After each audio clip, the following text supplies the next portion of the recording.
Press In. Les décryptages de l'actualité vus par iWeb.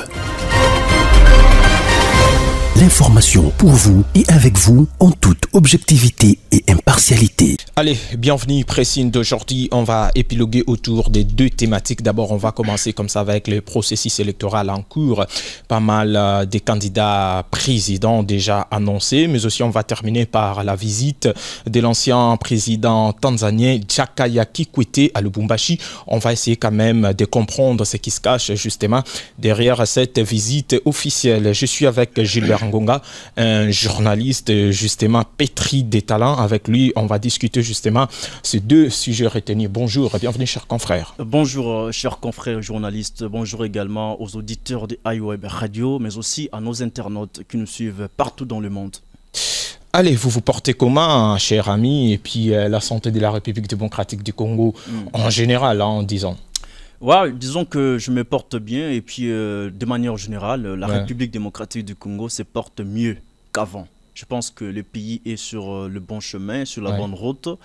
Vers les élections, nous sommes dans une période électorale, donc les esprits sont debout pour ce 4e cycle électoral en République démocratique du Congo.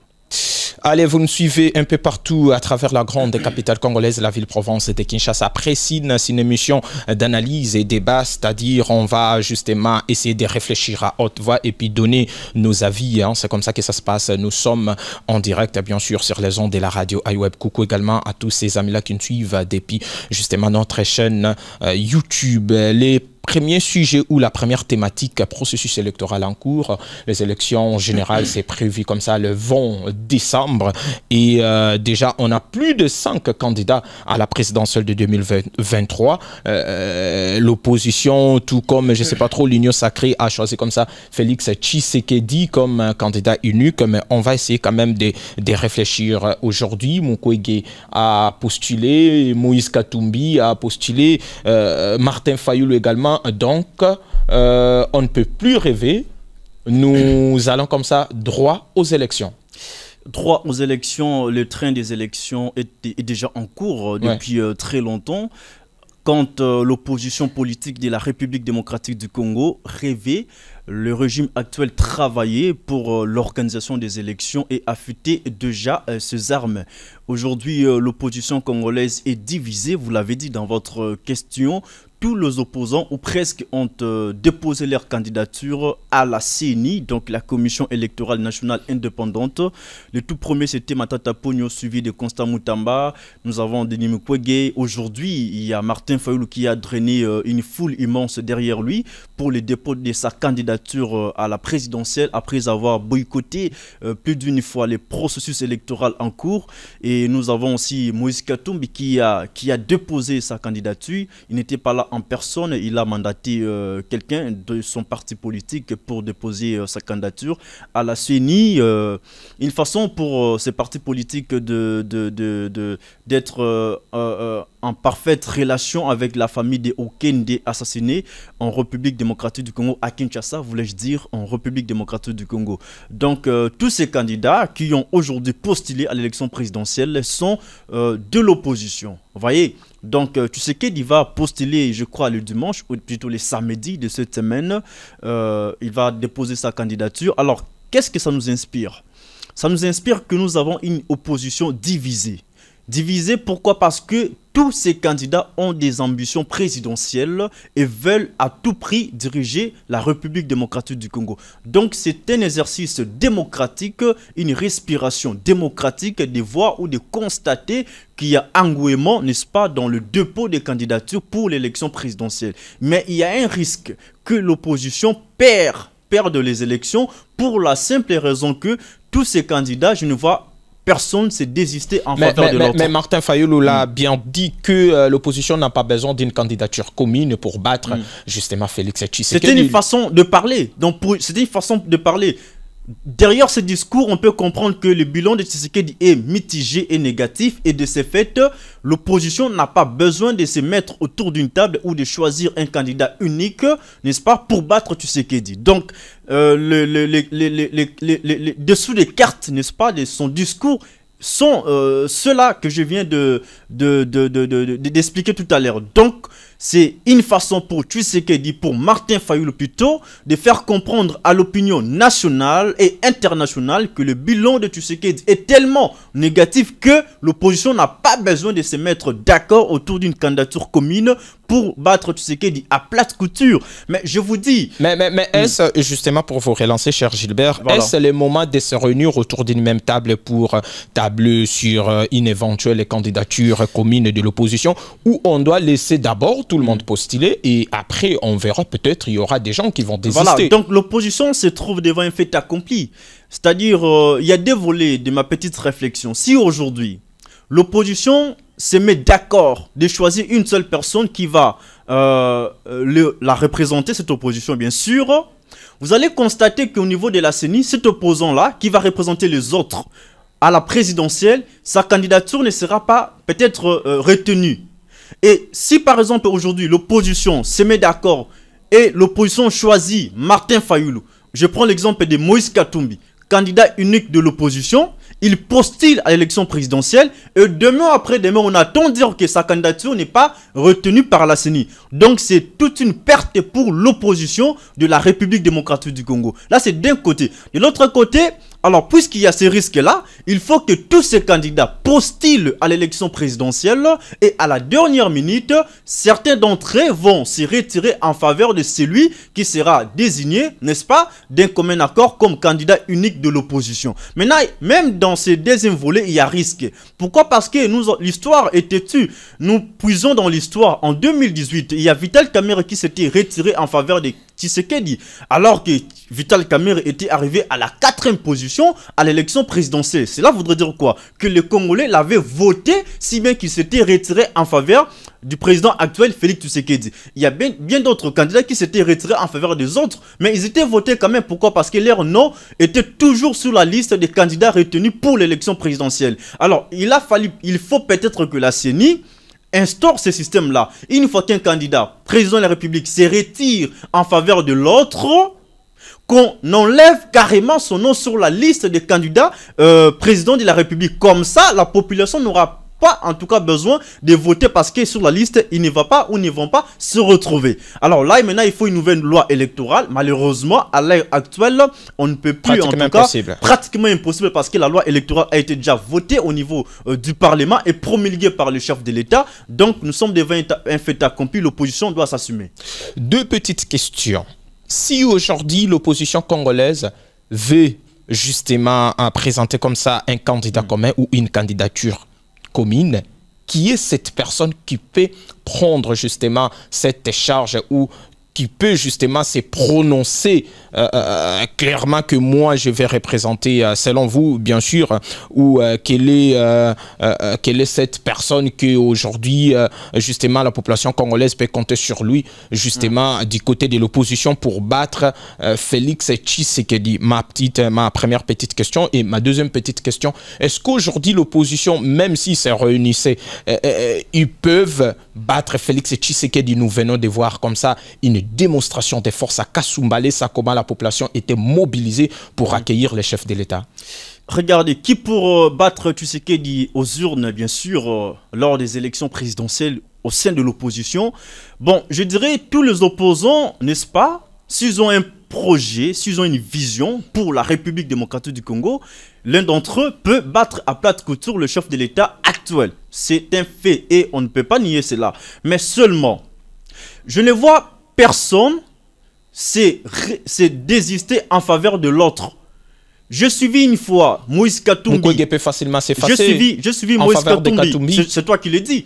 Je suivi Katumbi à France 24, je crois, qui avait dit à cette époque-là que je ne me désisterai pour personne. Mais il peut changer d'avis, l'homme est appelé à évoluer. Oui, l'homme est appelé à évoluer, surtout que la politique est dynamique, oui, non seulement dans notre pays, mais partout dans le monde. Il peut se raviser, n'est-ce pas, faire ses rétropédalages comme Martin Fayulu l'a fait pour le processus électoral. Mais je ne vois pas Katumbi désister en faveur de l'autre pour la simple raison qu'en 2018, il était empêché d'accéder dans le pays, ici en RDC, pour postuler à l'élection présidentielle. Et même Katumbi n'avait même pas la possibilité de postuler par procuration, c'est-à-dire envoyer quelqu'un, comme il l'a fait actuellement, pour qu'il dépose en son nom sa candidature. Donc, pour cela, et Katumbi, pour notre raison, il ne doit pas se désister en faveur de l'autre candidat pour s'affirmer qu'il est vraiment congolais. Parce que, vous savez, il y a eu débat, n'est-ce pas, dans les mois passés, que Katumbi ne serait pas congolais, il serait italien, soit grec, on ne sait pas de quelle nationalité il est concrètement. Voilà pourquoi hier il devrait déposer sa candidature. Il a déposé son dossier. Oui, bien sûr. Le dépôt des dossiers n'est pas un problème. Ouais. Pour l'instant, on peut dire qu'il est congolais. Mais ça ne suffit pas en fait. Parce que déposer la candidature ne signifie pas que vous êtes retenu parmi les candidats présidents de la République, parce que tout peut basculer. Après, la CENI va publier la liste, n'est-ce pas, officielle des candidats qui seront retenus et qui ont répondu aux critères établis par la CENI. Et après, si par exemple Katumbi, son nom ne se retrouve pas sur cette liste-là, il va introduire les recours au niveau de la Cour de cassation qui, elle, dira, à la Cour constitutionnelle plutôt, qui, elle, dira les derniers mots. Donc, aujourd'hui, Mukwege peut désister, oui. Il peut, parce que l'homme est appelé à évoluer. L'homme qui veut réparer la RDC, il a quitté, n'est-ce pas, la blouse blanche ouais. Pour les fauteuils présidentiels. Il n'est pas interdit à un médecin de poster l'élection présidentielle. C'est une respiration démocratique. Bon courage à Denis Mukwege. Mais pourquoi sa candidature dérange tellement les camps de Tshisekedi? Justement, il y a des insultes un peu partout. Il y a des gens qui sont contre sa candidature. Est-ce que Mukwege fait peur justement à Tshisekedi? Je peux dire oui. Vous savez, il y a deux opposants actuellement qui font peur au régime Tshisekedi. Il s'agit de Denis Mukwege. Pourquoi? Parce que Mukwege, il est connu sur la scène internationale. Il est grand il est fort dans des lobbying, autant que Moïse Katumbi, qui est d'ailleurs le deuxième opposant qui fait peur au régime actuel. Donc Mukwege et Moïse Katumbi, aujourd'hui, actuellement, font peur au régime Tshisekedi. Les deux ont des relations au niveau de la communauté internationale. Les deux ont des moyens financiers, ont des moyens matériels, ont en tout cas tous les atouts qui peuvent les amener, n'est-ce pas, au fauteuil présidentiel. Voilà pourquoi ils font peur au Tshisekedi. À Tshisekedi plutôt. Les autres candidats, les Matata Ponyo, Adolphe Muzitu, Constant Mutamba, les pasteurs qui viennent de postuler aujourd'hui, Peter Ngalassi, ils ne représentent presque rien pour le régime Tshisekedi et pour Tshisekedi lui-même. Il n'y a que ces deux candidats-là qui font peur à Tshisekedi. Mais Tshisekedi n'a pas assez peur. Pourquoi? Parce que... Vous avez oublié Marie-Josée Ifoku qui veut à tout prix comboliser la République démocratique. Mais c'est elle qui avait demandé une transition, je crois, de 3 ans avec Tshisekedi à la tête de ce pays. Sa déclaration, tout comme sa demande, n'a pas été entendue par les régimes actuels. Il n'aurait pas dû postuler à l'élection présidentielle parce que lui voulait le glissement, il voulait la transition, une façon pour elle de chercher le pouvoir. Et sa voix n'a pas été entendue. Elle a quand même postulé à l'élection présidentielle. Bon, on va voir ce qui va se passer. C'est la démocratie. Le meilleur va gagner aux urnes le 20 décembre 2023. En tout cas, on est impatient de savoir qui va succéder Tshisekedi au fauteuil présidentiel, ou soit ce sera lui-même qui va se succéder. C'est aussi possible, en tout cas, parce que Tshisekedi, qu'on se le dise, a quand même 80% de réussite de rempiler, n'est-ce pas, à la tête de ces pays, pour la simple raison que plusieurs sondages faits par des structures sérieuses au niveau national et international mettent Tshisekedi à la première position, suivi par moment de Katumbi et Fayulu et puis Mukwege et tout ce qui va avec. Donc aujourd'hui, sur base de ces résultats des sondages qui sont des intentions de vote qui n'ont rien à voir avec la réalité de terrain, mais les résultats des sondages, n'est-ce pas, c'est une préfiguration des résultats qui pourraient être publiés par la CENI. Et puis la deuxième raison qui me fait croire que Tshisekedi n'a pas assez peur de l'opposition et peut rempiler au niveau du fauteuil présidentiel, c'est le fait que Tshisekedi a le contrôle du Parlement, a le contrôle de la Cour constitutionnelle, a le contrôle de la CENI. D'ailleurs, plusieurs opposants l'ont accusé d'avoir une mainmise sur la CENI. Voilà pourquoi il demandait à cette époque-là la recomposition du bureau de la CENI et la recomposition de la Cour constitutionnelle pour des élections crédibles, transparentes et apaisées. Voilà, iWeb aussi a lancé justement à sa manière un sondage, je crois bien, c'est sur Twitter. Laurent Kalala va nous donner les résultats justement avant la fin de cette émission. Toujours concernant ce sujet, Gilbert Ngonga, les élections, c'est prévu comme ça, les élections générales justement le 20 décembre prochain. Est-ce tous les candidats à la présidentielle de 2023, réellement ils sont là pour servir la nation, ou les autres sont là pour distraire, ou les autres justement c'est de la figuration, si on peut se permettre de qualifier cela ainsi? Justement, moi j'ai parlé avec un candidat présidentiel, un candidat président de la République de 2018. Je ne citerai pas son nom ici parce que ce sont des informations de coulisses. Il m'a clairement dit, j'étais dans son bureau, il m'a dit en 2018 j'avais postulé, pas pour gagner l'élection présidentielle parce que je ne m'attendais même pas à ça. Mais c'est une façon pour moi de m'imposer sur la scène politique de la République démocratique du Congo. Donc c'était une candidature, n'est-ce pas, de notoriété. Et une fois postulé, c'était sa première fois de postuler à cette époque-là, 2018.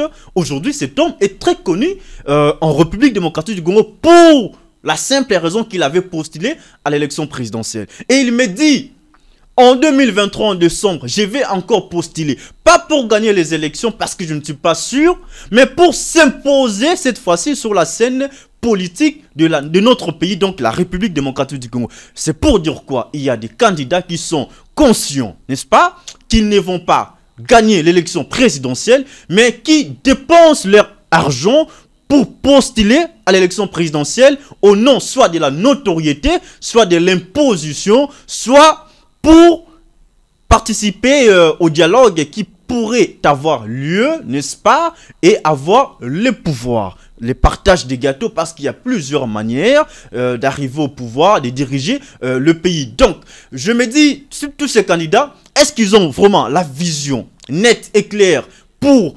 relever notre pays, pour relever la pente de ces pays, ou bien ils sont en train de postuler au nom de la figuration, de la notoriété et de l'imposition. Mais qu'à cela ne tienne, je pense que quand quelqu'un se porte garant et il veut postuler à l'élection présidentielle, cela voudrait dire qu'il a une vision pour le pays. Si bien que nous, ils postulent pour leurs propres intérêts d'abord, parce qu'on doit les dire, on fait la politique d'après une certaine pensée machiavélique pour ses propres intérêts, et ensuite pour ceux de la population pour qui on veut, et pour la population qu'on veut diriger, voilà. Voilà, merci beaucoup. Vous avez placé comme ça une transition magnifique. On va en parler tout à l'heure concernant l'éventuel dialogue en République démocratique du Congo avant les élections. Mais bien avançant, d'abord, une question concernant Martin Fayulu qui a tenu comme ça, je crois bien, c'était une conférence de presse le samedi dernier. Et puis, il a dit clairement, une question qu'on a posée à ces derniers, il a dit clairement que la majorité des gens vont justement battre campagne pour lui, parce qu'on l'a posé une question concernant la législative nationale. Et Martin Fayulu, aujourd'hui, si vous êtes une fois élu président de la République, vous allez gérer comment? Il a dit clairement que la majorité des gens vont battre campagne pour lui. Est-ce Martin Fayulu est en train de rêver? Est-ce Martin Fayulu est conscient de ce qu'il fait, ou Martin Fayulu a reçu, je ne sais pas trop, des informations venant de quelque part pour qu'il change d'avis soudainement comme ça? Aujourd'hui, je peux considérer Martin Fayulu comme un politicien versatile, voilà, c'est ça le terme qui convient. Il est vraiment versatile, il n'est pas constant en fait. C'est le même Martin Fayulu qui hier dénonçait l'architecture de la CENI. Il a demandé l'audit du fichier électoral par un organisme neutre de renommée internationale.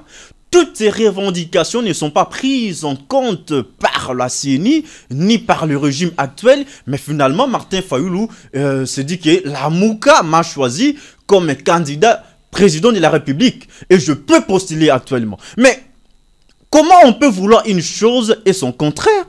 Et là maintenant, pour revenir à votre question, je condamne les journalistes qui ont pris part, active d'ailleurs, à cette conférence de presse. Fallait boycotter la conférence? Non, il a fallu contrer Martin Fayoulou qui dit que nous sommes dans un régime présidentiel et que c'est le président de la République qui dirige le pays en nommant un premier ministre au sein du Parlement. Mais que dit la loi? Mais il a parlé selon ce qu'il voit, justement. Selon ce qu'il voit, mais ce n'est pas la réalité parce qu'on n'a pas un régime présidentiel actuellement. En République démocratique du Congo, nous sommes dans un régime semi-présidentiel, c'est-à-dire le pouvoir est partagé entre le président de la République et le Premier ministre.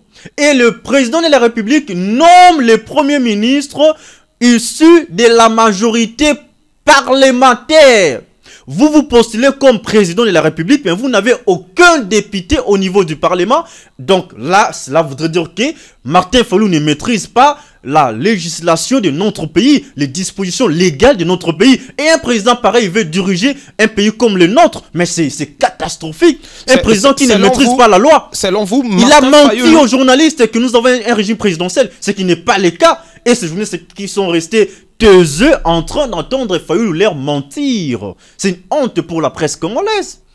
Selon vous, Martin Fayoulou allait justement garder sa position comme Joseph Kabila? Justement, Kabila est resté constant jusqu'à aujourd'hui. Kabila n'a pas changé, si bien que certains de ses membres ont quitté les bateaux de FCC pour l'Union Sacrée. Mais lui-même, Kabila, la personne de Kabila et certains cadres sont restés fidèles à leur idéologie, à leur position. Aujourd'hui, Kabila inspire le respect, n'est-ce pas, de la politique de la République démocratique du Congo. On a besoin de ces politiciens qui sont constants comme Kabila. Je ne sais pas s'il va changer. Je parle de maintenant. Il est resté constant sur sa décision opiniâtre. Il ne veut pas changer.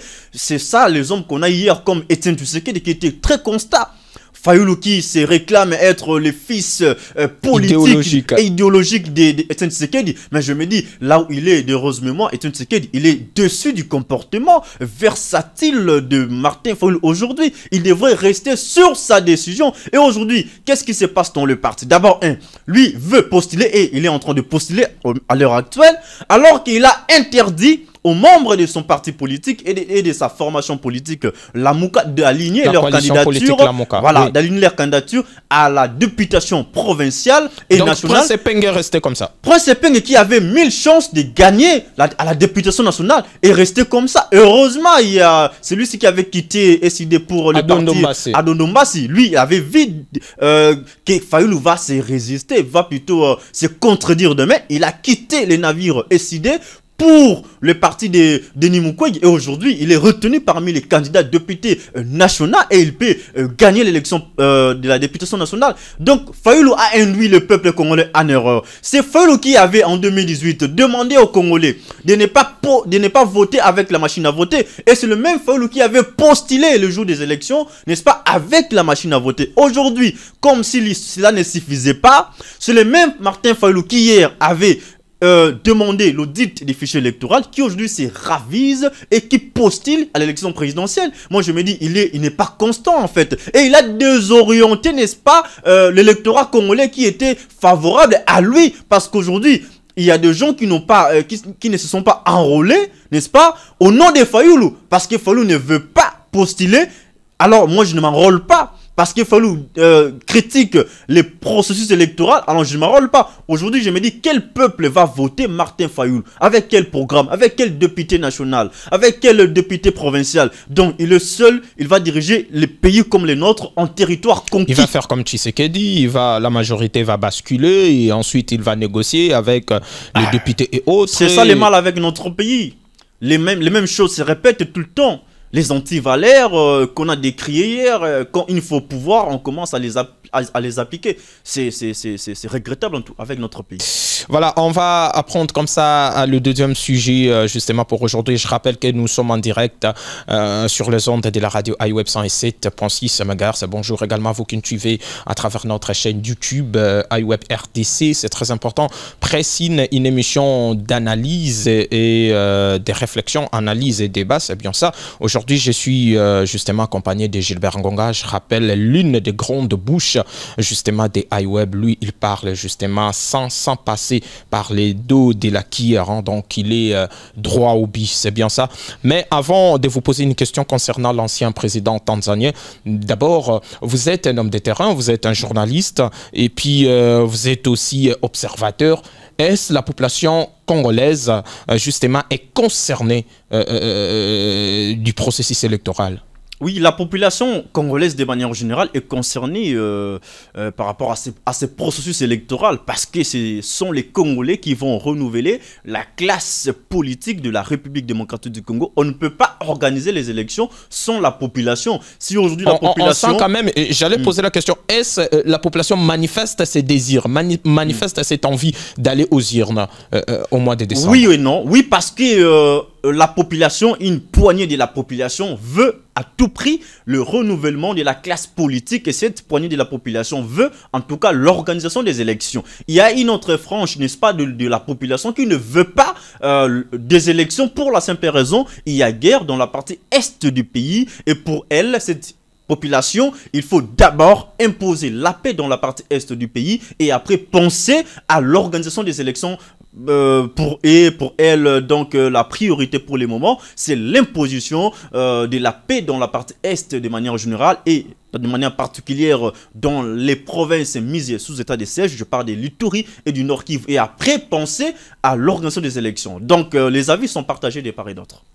Voilà, la deuxième thématique, Jakaya Kikwete, ancien président tanzanien à Lubumbashi, il a discuté avec le président de la République démocratique du Congo, Félix-Antoine Tshisekedi Tshilombo, justement concernant au sujet du déploiement des troupes de l'EAC. Mais après cela, il a discuté aussi avec l'ancien président de la République démocratique du Congo, Joseph Kabila Kabange. On aurait appris d'ailleurs un avion justement est atterri ce matin. À bord, il y avait Jeannette Kabila, Raymond Chibanda et autres personnalités du FCC. Il y a quelque chose qui se mijote derrière cette visite officielle de l'ancien président tanzanien en République démocratique du Congo où on reste justement rationnel, ce qui est dit, c'est-à-dire il est venu pour parler avec Félix Tshisekedi concernant les déploiements des forces ou des troupes de l'EAC dans 2 jours qui viennent. On va prendre les deux angles, on sera rationnel, on restera dans l'information officielle, mais aussi rien ne nous empêche, n'est-ce pas, d'essayer de creuser l'information et de ressortir un sens. D'abord, je commence par dire que pourquoi cette coïncidence? On voit les présidents de la République qui se déplacent à Lubumbashi avec toute une délégation composée de certains ministres, de quelques ministres, notamment Mouyaya, Vital Kamerhe, Jean-Lucien Boussa, ministre du Commerce extérieur, pour le lancement de ce pont qui va relier la République démocratique du Congo et la Zambie. Et curieusement, on nous signale que l'ancien président de la République démocratique du Congo, Joseph Kabila Kabange, est à Lubumbashi. Lubumbashi, c'est-à-dire au Katanga. Même province où se trouve Tshisekedi.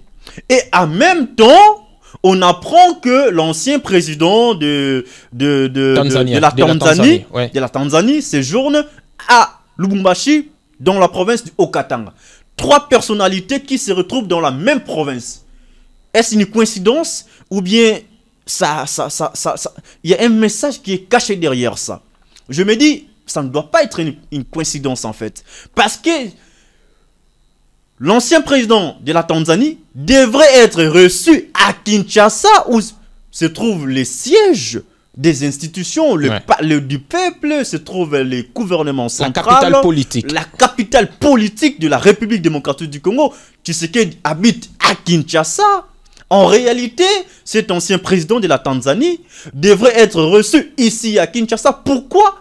N'est-ce pas? Il a mis du temps pour aller rencontrer le chef de l'État à Lubumbashi. Et puis tout a été programmé. Ne vous en faites pas. Quand le président de la République se déplace, il y a tout un agenda. Mais c'est toujours la République démocratique du Congo, cher confrère. Tout à fait. C'est toujours le pays. Il peut le recevoir à Kinshasa tout comme à je n'ai pas dit que je n'ai pas dit que c'est interdit qu'un chef d'État, n'est-ce pas, reçoive un ancien président en dehors de la capitale. C'est permis. Ce que la loi n'interdit pas est autorisé. C'est autorisé. Mais pourquoi cette coïncidence? Parce que dans l'agenda du président de la République, Tu sais que tout a été calculé. Qu'après le lancement de ce pont, je dois recevoir l'ancien président de la Tanzanie. Donc tout a été calculé. Et on voit la présence de Kabila Kabange dans cette même province. Voilà pourquoi certaines bouches pensent que il y aurait un dialogue entre les trois personnalités pour les report des élections à la date qui sera convenue par eux. Mais je ne confirme rien. Voilà pourquoi j'ai parlé au conditionnel. Oui. Je ne confirme rien. Parce que je vis le porte-parole du gouvernement, Patrick Mouyeya, qui a démenti cette information parce que les rumeurs couraient déjà dans les réseaux sociaux. Circulé. Les messages ont circulé pour dire qu'il y a un dialogue pour le report des élections. Voilà pourquoi il y a la présence de cet ancien président dans notre pays. Les porte-voix. Le porte-parole du gouvernement a démenti l'information et il ne pouvait que démentir, même si c'est vrai. Parce que ça va choquer les esprits, ça va choquer les Congolais.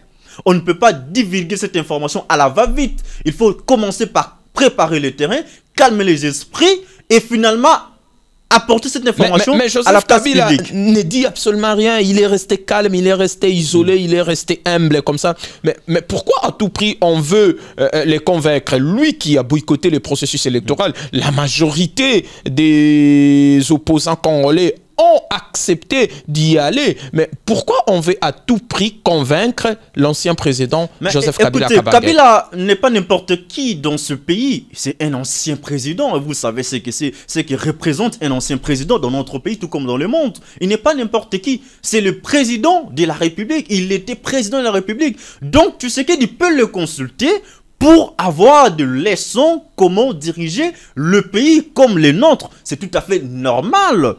Et Kabila avait signé un accord de gouvernance avec Tshisekedi. Là, peut-être on doit les rappeler pour ceux qui nous suivent. En 2019, Tshisekedi arrive au pouvoir avec, à l'issue d'un scrutin très contesté par l'opposition. Tshisekedi n'avait pas la légitimité, si bien qu'il avait la légalité pour avoir été proclamé président élu de la République et par la CENI et par la Cour constitutionnelle.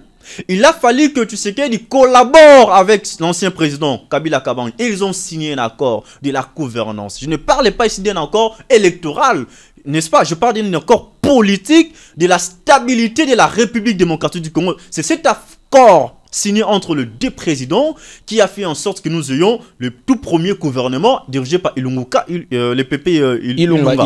Voilà.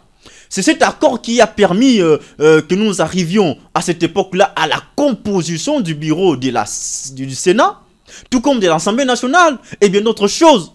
Et dans cet accord, d'après certaines bouches, d'après certaines indiscrétions, je ne confirme rien sur ce plateau, cet accord prévoyait que Tshisekedi ne fasse qu'un seul mandat à la tête de ce pays. Et après, le pouvoir sera remis au FCC de Kabila Kabange. Alors aujourd'hui, cet accord a été reconsidéré.